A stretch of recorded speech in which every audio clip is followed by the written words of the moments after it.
What's good, YouTube? MLB Updates 365 here, back with another video. The MLB trade deadline is on August 2nd, and a lot of MLB teams have some big time decisions to make on some star players.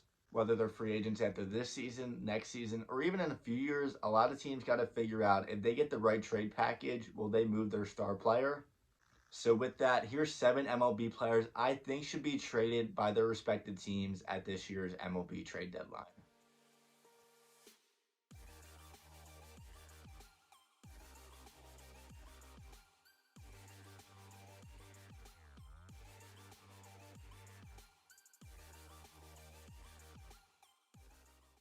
Josh Hader is one of the best closers in all of baseball, owning a 2.31 ERA in 6 seasons. The four-time All-Star is a free agent after 2024 and will command a huge multi-year deal when he becomes available. It's unlikely a small market team like the Milwaukee Brewers will pay the price he's asking for, so if an extension is unlikely, trading him now would be in the Brewers' best interest.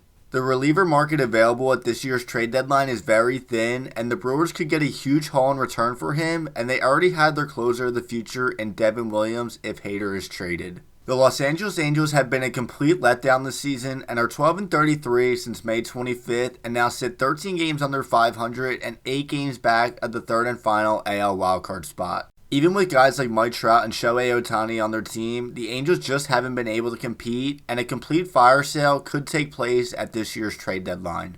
Shohei Ohtani is a free agent after next season, and a trade of the reigning AL MVP is a possibility.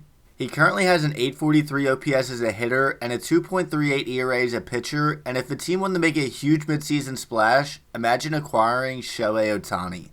Speaking of the Angels, Noah Syndergaard is another arm that should be traded given the Angels' position and their current record. Syndergaard signed a one-year deal with LA last offseason and has posted a 5-7 record with an ERA of 4 in 14 starts.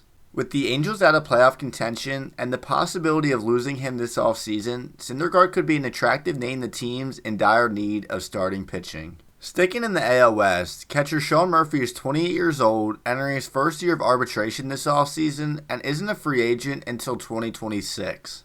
Murphy will be traded by Oakland, it's just a matter of when, either at the trade deadline or this offseason. Shea Langeliers, whom they acquired in the Matt Olson trade, is tearing it up in AAA and will likely get the call-up sometime this season to the big leagues. With multiple years of control and solid on both sides of the ball, Murphy could be an intriguing name for teams in need of a catcher, and if Oakland gets the right deal at the deadline, they should pull the trigger.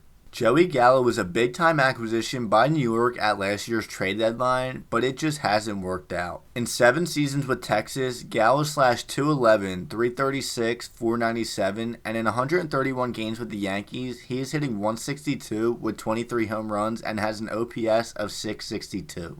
Unfortunately, some players aren't meant to play in New York. We saw a perfect example of that with Sonny Gray, and Joey Gallo is one of them. His trade value is at an all-time low, and if he's not traded by August 2nd, he will be released shortly after by New York, so the Yankees might as well get something out of it and send him to another team, hoping he can turn it around there.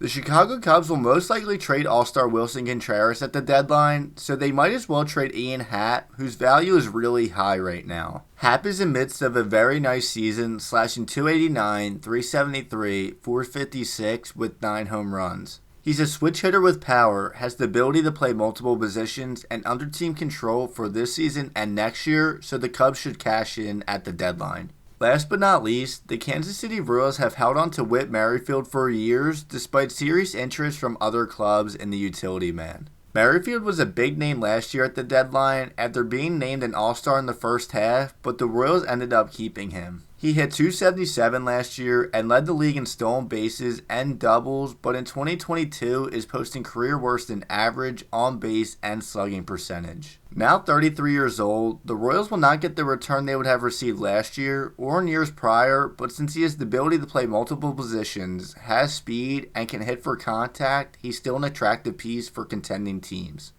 And that's going to wrap up the video. If you haven't already, make sure to subscribe to the YouTube. We're on the road to 3K subs. And make sure to check us out on Instagram and TikTok. Link is down in the description. Hope you guys have a good rest of your day. And I'll see you guys in the next video.